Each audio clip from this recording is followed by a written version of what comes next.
क्योंकि उनको विश्वास है, और विश्वास है तो भगवान है। भगवान विश्वास है तो ही भगवान है, विश्वास नहीं है तो हम कन्हैया का दर्शन नहीं कर सकते। आज भी इस कलिकाल में भगवान अपने भक्तों को दर्शन देने के लिए आते हैं, केवल और केवल विश्वास के साथ। लेकिन विश्वास जगाना बहुत बड़ी बात है।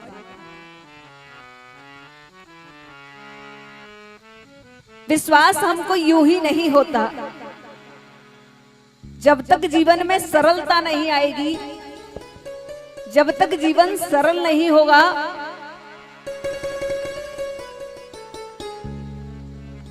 तब तक हम भगवान की कथाओं पर विश्वास कर नहीं सकते। और ऐसी ही मैं आपको एक बहुत ज्यादा पुरानी कथा नहीं है, 40 वर्ष पुरानी कथा है, इसी कलयुग की कथा है। क्योंकि व्यक्ति को जब तक प्रमाण नहीं मिलता तब तक उसको विश्वास होता नहीं।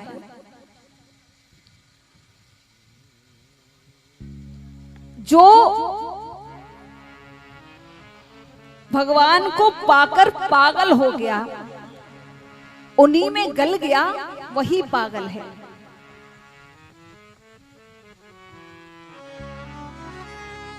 बहुत ध्यान देकर श्रवण करने की कथा है। दक्षिण भारत की कथा है। वहां पर एक जज साहब रहते थे।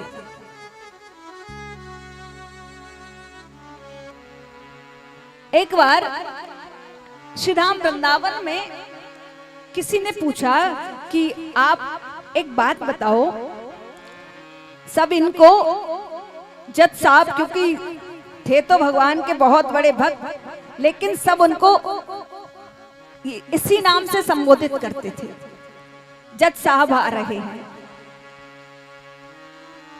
तो किसी भक्त ने जिज्ञासा रखी कि इनको जज साहब क्यों कहते हैं। तो एक महात्मा जी ने बताया कि ये पहले जज हुआ करते थे।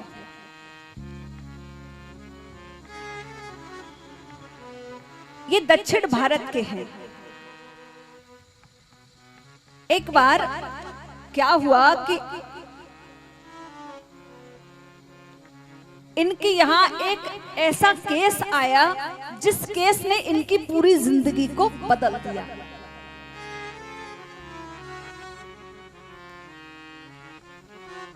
एक केवट नाम का व्यक्ति था, केवट था। उस केवट का भगवान के प्रति इतना ज्यादा विश्वास था, इतना ज्यादा विश्वास था कि कुछ भी कार्य करता, कोई पूछता कि भैया ये किसने किया, तो कहता मैं नहीं जानता, ये मेरे रघुनाथ ने किया है।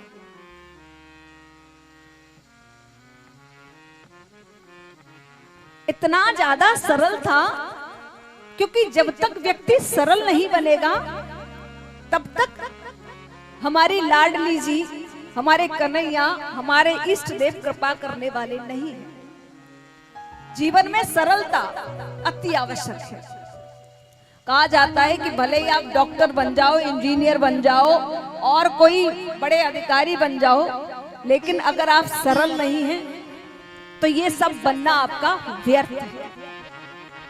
व्यक्ति सब कुछ बन सकता है, डॉक्टर बनना बहुत कठिन नहीं है, इंजीनियर बनना बहुत कठिन नहीं है, मेहनत करेगा लगन से तो बन जाएगा। लेकिन सरल बनना बहुत कठिन है, व्यक्ति सरल नहीं बन पाता। लेकिन भगवान केवल और केवल जो व्यक्ति सरल होता है, जिसका मन शुद्ध होता है, उसके ऊपर ही कृपा करते हैं।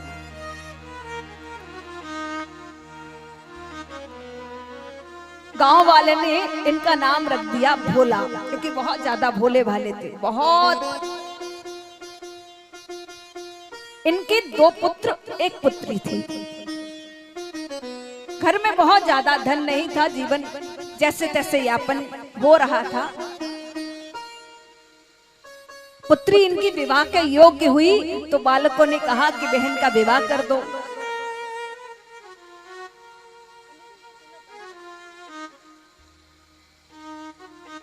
बहन का विवाह कर दो। अब विवाह के लिए धन नहीं है तो कहा पिताजी एक काम करो, हमारे गांव में जो सेठ जी सबको धन देते हैं ना, आप उन्हीं के पास चले जाओ और उनसे जाकर अपनी बहन के विवाह के लिए, मेरी बहन के विवाह के लिए, पुत्री के विवाह के लिए कुछ धन लेकर आओ। वे वहां पहुंचे तो उन्होंने सेठ जी से कहा कि आप मुझे 200 रुपया दे दो और आपकी जो ब्याज है वो सब आप मुझे बता दो। ब्याज की दर तय हो गई। 200 रुपया लेकर अपने घर आए। बड़े धूमधाम से उन्होंने अपनी कन्या का विवाह किया। इधर कन्या ने घर छोड़ा, कन्या के साथ ही पिताजी ने भी अपने घर का त्याग कर दिया। गांव के बाहर एक मंदिर था रघुनाथ जी का, उस मंदिर में ही जाकर रहने लगे।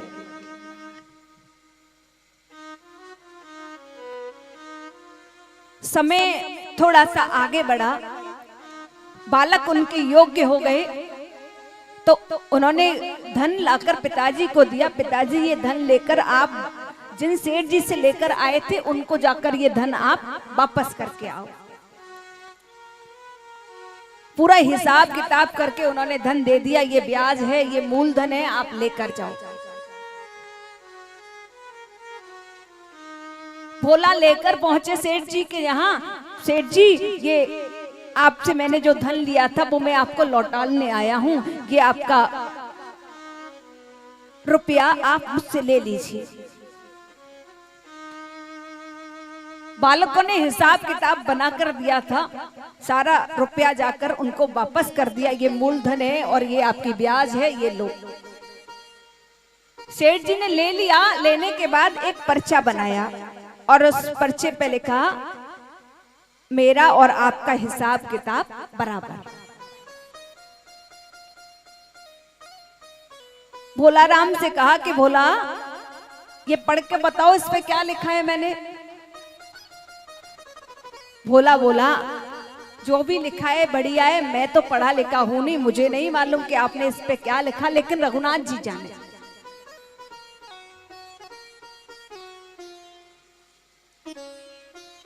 सेठ के मन में पाप आ गया। उसने सोचा कि ये तो पढ़ा लिखा है ही नहीं, इसको मालूम नहीं कि मैंने इस पर्ची पे क्या लिखा।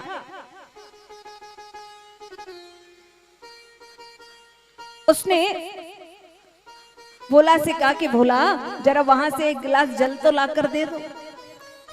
और जब तक वहां जल लेने के लिए पहुंचे कि तब तक उसने एक और नई पर्ची बना ली और उस पर्ची पर लिख दिया कि अभी हमारा रुपया तुम्हारे ऊपर और उधार है।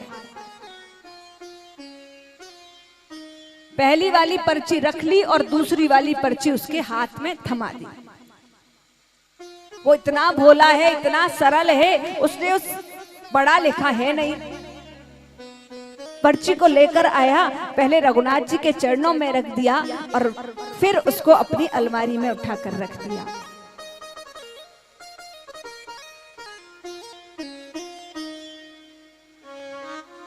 कुछ दिनों बाद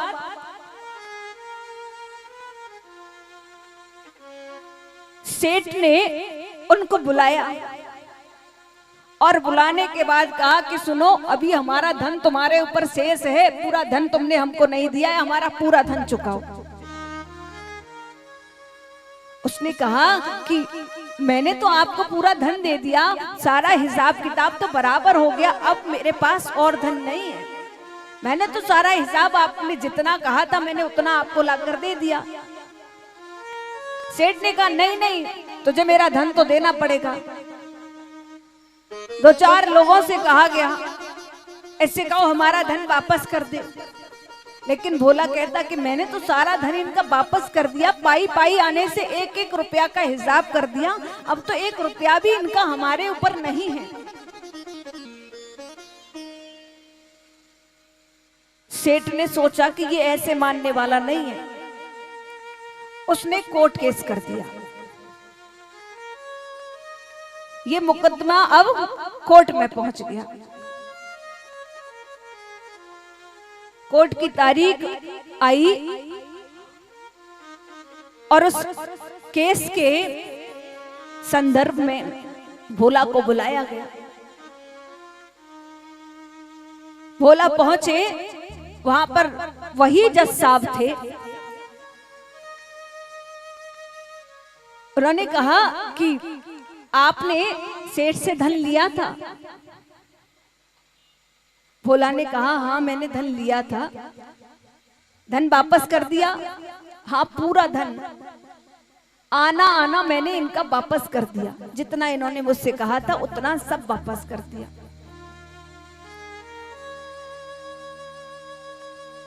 कोई प्रमाण है तुम्हारे पास? हाँ मेरे पास, इन्होंने एक पर्ची दी थी वो मेरे पास है। लेकर आए हो? हाँ मैं लेकर आया हूं। उस पर्ची को जज साहब तक पहुंचाया गया। जज साहब ने जब उसको खोलकर देखा तो उसमें लिखा था कि अभी आपका रुपया हमारे ऊपर और शेष है। सेठ ने लिख दिया था कि हमारा रुपया तुम्हारे ऊपर और शेष है।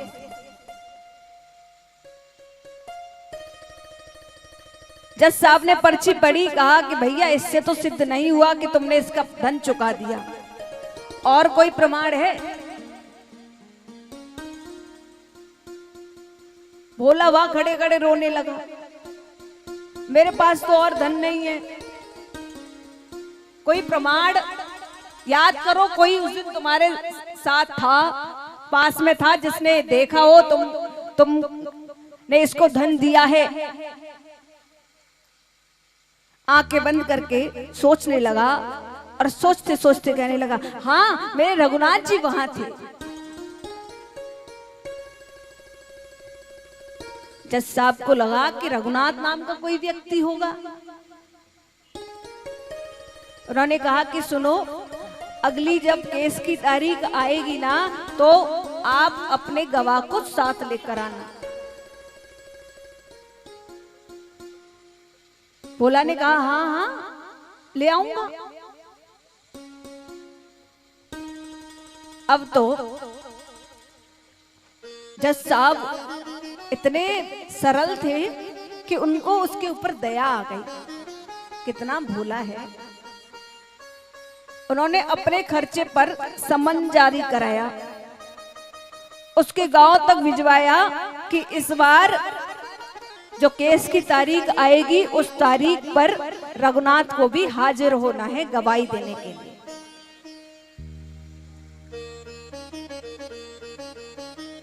चपरासी उस पर्ची को लेकर पूरे गांव में घूमा। उस गांव में कोई रघुनाथ नाम का आदमी नहीं था। उतना परेशान हो गया, सबके घर जाके पूछे। उन्होंने कहा यहाँ कोई रघुनाथ नाम का आदमी नहीं रहता, लेकिन हमारे रघुनाथ जी का एक मंदिर है। वो इतना ज्यादा थक चुका था, उसने सोचा कि अब मैं ये पर्ची वहीं जाकर दे दूंगा।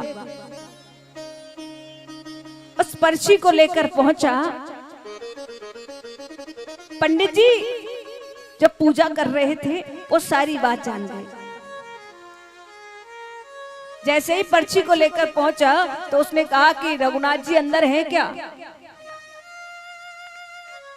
पंडित जी मन में विचार करने लगे, हे कन्हैया, आज तक भक्त आपके लिए खूब माखन मिश्री लेकर आए, खूब बढ़िया बढ़िया वस्त्र लेकर आए, आभूषण लेकर आए, लेकिन आज देखो आपका भक्त आपके नाम की गवाही लिखा कर आ गया है कि मेरे रघुनाथ जी मेरे साथ गवाही देने के लिए आएंगे। हे रघुनाथ, जब आपने इसको यहाँ तक बुला ही लिया है तो अब मैं क्यों यहाँ से इसको वापस करूं। उन्होंने उस पर्ची पर अपने साइन करके कह दिया कि रघुनाथ जी आ जाएंगे, जाओ।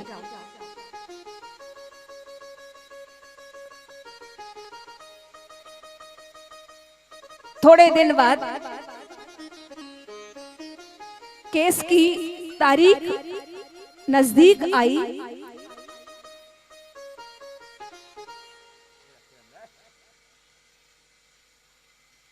भोला राम बड़ा चिंतित, क्योंकि मेरे पास अब और धन नहीं है देने के लिए। कोर्ट में पहुंचे, वहां पर जज साहब ने पूछा कि भैया तुम रघुनाथ जी तुम्हारे गवाही देने के लिए आए हैं कि नहीं आए हैं। उसने कहा कि रघुनाथ जी हाँ, वो मेरे साथ साथ ही रहते हैं, हर जगह रहते हैं। और उन्हें लगा कि होंगे कोई यहीं कहीं घूम रहे होंगे, लाए होंगे ये अपने साथ में। ठीक है। जैसे ही केस आरंभ हुआ तो वहां पर आवाज लगाई गई, रघुनाथ हाजिर हो, रघुनाथ हाजिर हो, रघुनाथ हाजिर हो।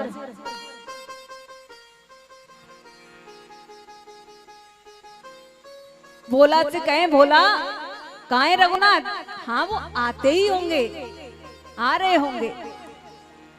इधर पुजारी जी ने बढ़िया सुंदर से वस्त्र भगवान को पहनाए कि आज भगवान कोर्ट में गवाही देने के लिए जा रहे हैं। आज से पहले भगवान कभी गवाही देने के लिए गए ही नहीं, किसी भक्त ने इतने भाव से पुकारा ही नहीं। और बढ़िया से वस्त्र आभूषण पहनाकर भगवान से प्रार्थना की, हे भगवान उसका विश्वास टूटने मत देना। इस भाव से उनसे निवेदन किया। और इधर कोर्ट में आवाज लगाई जा रही है रघुनाथ के नाम की। तभी एक वृद्ध पुरुष, हमारे रघुनाथ ने एक वृद्ध पुरुष का स्वरूप बनाया, फटे से वस्त्र धारण कर लिए, एक फटा सा सिर पर साफा लगा लिया, एक डंडा ले लिया हाथ में। और जैसे ही आवाज लगाई रघुनाथ हाजिर हो, तो कहा हाँ हाँ रुको रुको मैं आ तो रहा हूं। और उस डंडे के सहारे चलते चलते मेरे राघवेंद्र सरकार उस कोर्ट में पहुंच गए। कोर्ट में पहुंचने के बाद प्रक्रिया केस की आरंभ की गई कि आप बताओ उस दिन जब इन्होंने सेठ को धन वापस किया था उस दिन आप इनके साथ थे? रघुनाथ जी ने कहा हाँ मैं इनके ही साथ था।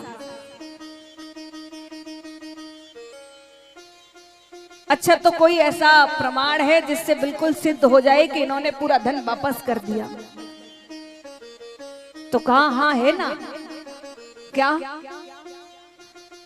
सेठ जी कि यहाँ एक बहुत बड़ा बरामदा है और उस बरामदे के बगल में एक कमरा है, उस कमरे के अंदर एक अलमारी है, उस अलमारी में एक रजिस्टर रखा है और उस रजिस्टर के बीच में वो पर्ची रखी हुई है। आप वो पर्ची मंगा लो, सारा दूध का दूध पानी का पानी अभी हो जाएगा।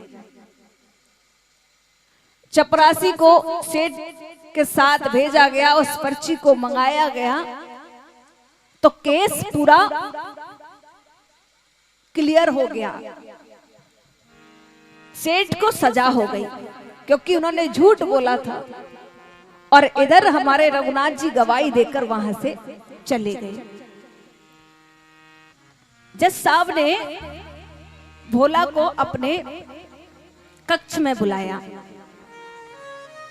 अपने कैबिन में बुलाया और बुलाने के बाद पूछने लगे कि एक बात बताओ, ये जो आपके रघुनाथ जी आए थे वे रहते कहाँ हैं? भोला बोला कि जहां मैं रहता हूं तुम कहां रहते हो? जहां रघुनाथ जी रहते हैं। तो तुम दोनों एक ही गांव में रहते हो? हाँ, ये तुम्हारे कोई रिश्तेदार हैं?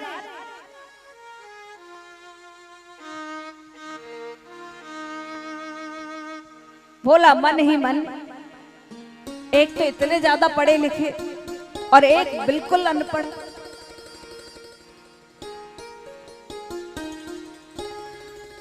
तभी जज साहब ने पूछा, तो अच्छा आप दोनों मंदिर में रहते हैं, तो एक बात बताओ, ये मंदिर के पुजारी तो लग नहीं रहे थे और मंदिर इन्होंने बनवाया है, ऐसी मुझको इनकी हैसियत नहीं लग रही थी। बोला अरे आपको मालूम है ये कौन थे? ये तो मंदिर में रहने वाले रघुनाथ थे, जो मंदिर में भीतर बैठे हुए ना, ये वो रघुनाथ जी थे। और जैसे ही उन्होंने इस शब्द को सुना, शब्द को सुनते ही उनके नेत्रों से अश्रु की धार बहने लगी कि आज भगवान मेरे कोर्ट में आए गवाही देने के लिए। बोला वहां से अपने घर वापस आ गए, लेकिन जज साहब का पूरा जीवन बदल गया। जज साहब जैसे ही अपने घर पहुंचे, वहां जाकर उन्होंने अपने कक्ष में प्रवेश किया, जोर जोर से रोने लगे, उसका दरवाजा बंद कर लिया। पत्नी ने जैसे तैसे दरवाजा खुलवाया और कहने लगी कि आप क्यों रुदन कर रहे हैं? क्या हुआ बताओ तो सही, आज कोर्ट में क्या हो गया ऐसा? तो कहा तुमको मालूम है आज कोर्ट में साक्षात रूप से मेरे राघवेंद्र सरकार आए थे और मैं उनको पहचान नहीं पाया। पत्नी ने कहा तो आप इतना परेशान क्यों होते हैं?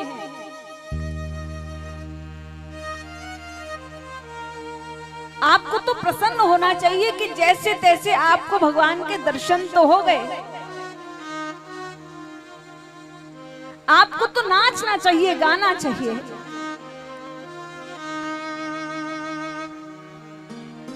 लेकिन जज साहब कहने लगे,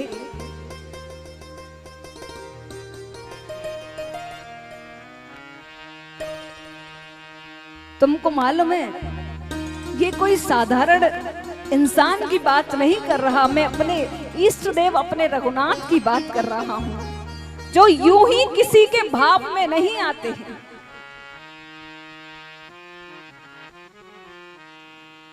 सुख सारद नारद शेष गणेश के, प्रभु मेरे ध्यानों में आते नहीं। सुख सारद नारद शेष गणेश के, प्रभु ध्यानों में आते नहीं। सोई आज विनीत अदालत में के बच के गवाह कहाते रहे। सोई आज विनीत अदालत में के बच के गवाह कहाते रहे। सारद नारद शेष गणेश के, प्रभु ध्यान में आते नहीं। सुख सागर सारद शेष महेश के, ध्यान में प्रभु आते नहीं। और जब इस प्रकार से कहा, जो व्यक्ति पूरा जीवन भक्ति में निकाल देता है, भगवान उसके ध्यान में भी नहीं आते। कितने बड़े बड़े संत जन बैठे हुए हैं उसकी छवि पाने के लिए तपस्या कर रहे हैं, अपना घर बार छोड़ दिया, सब कुछ त्याग कर दिया कि बस एक भगवान की छवि मिल जाए और हमको कुछ चाहिए ही नहीं। उस छवि के लिए सब बैठे हुए हैं और आज वो मेरी अदालत में आए, मैं उनको पहचान नहीं पाया और मैं उनसे एक बार ये भी नहीं कह पाया कि प्रभु आप यहाँ आकर बैठ जाइए। वो खड़े होकर मुझे समझाते रहे। कुर्सी पर बना जज मैं बैठा रहा, जगदीश खड़े समझाते रहे। कुर्सी पे बना जज मैं बैठा रहा, जगदीश खड़े समझाते रहे।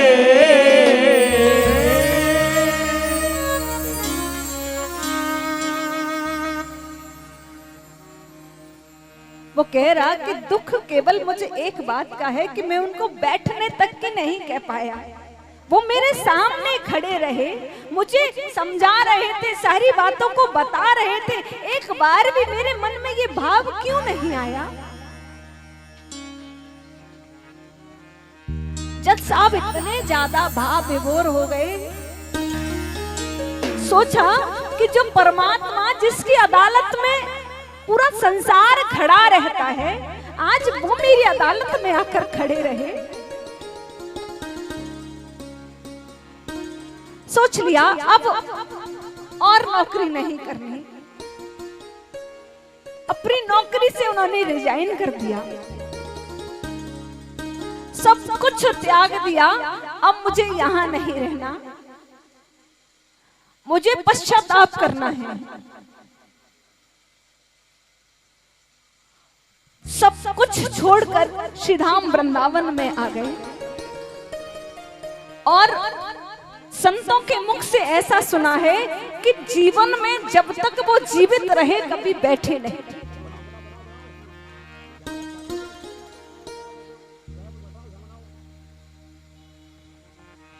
पूरा जीवन वो खड़े ही रहे, क्योंकि उन्होंने कहा कि जब मेरा कन्हैया, मेरा रघुनाथ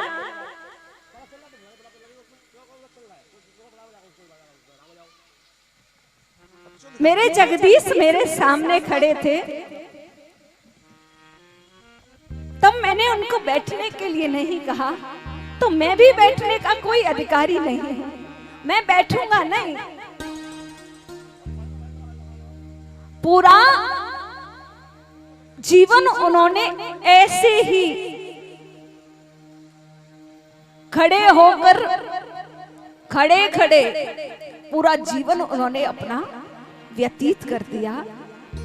भक्ति में विश्वास अति आवश्यक है, क्योंकि जब तक भाव नहीं है, विश्वास नहीं है, तब तक जीवन में आप यूं ही दिखावा करो किसी और को रिझाने का, तो उससे हमको कन्हैया मिलने वाले नहीं है। कन्हैया हमको तभी मिलेंगे जब हम मन से, भाव से, सारी लज्जा को छोड़कर, उसका त्याग करके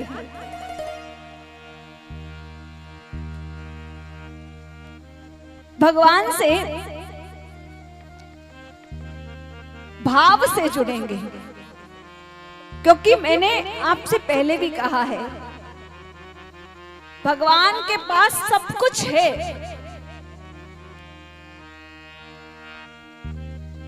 लेकिन हमारा भाव पवित्र नहीं है।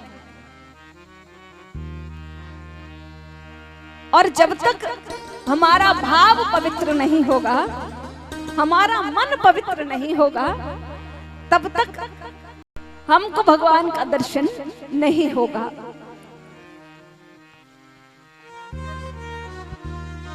इसलिए भाव से भगवान से जुड़ने की आवश्यकता है, दिखावे में नहीं आना है। भाव से भगवान से कहो, भगवान हम आपके हैं, आप हमारे हो, और ये कहने में कोई लज्जा नहीं आनी चाहिए। घर परिवार जो सब कुछ हमें ईश्वर ने दिया, ईश्वर की कृपा से प्राप्त हुआ, उसको तो हम अपना मानते हैं, लेकिन हम कन्हैया को अपना नहीं मानते। इसलिए भाव से कन्हैया से कहो